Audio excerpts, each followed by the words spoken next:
こんにちは、ジャックです。アメリカに輸入した軽バンをレストアしておりますが、フルレストアと改造の計画です。今までいろいろやってきたんだけど、毎週プログレスの動画を出していますので、ぜひ以前の動画もチェックしてください。先週はフュエルタンクを汚い状態からものすごく綺麗に塗装をかけて、本日はあちこちのホーズをつないで、そのタンクを車体に戻します。そう考えると、すごく進んできた感じしますよね。最初はスティアリングのラック&ピニオンをきれいにします。きれいにした後、プライマーと塗装をかけますが、塗装乾いてる間にフュエルタンクの作業が始まります。とりあえず仕上がる軽バンが見たかったら、ぜひチャンネル登録もよろしくお願いします。早速作業に入りましょう。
終了です。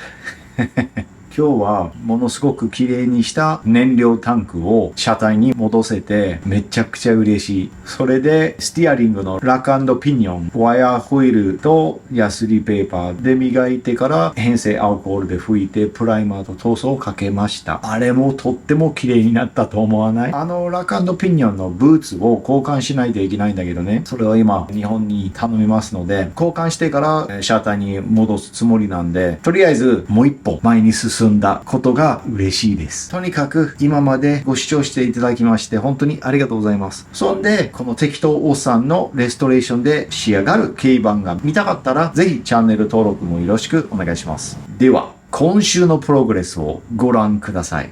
その前に、整備士の薬。乾杯。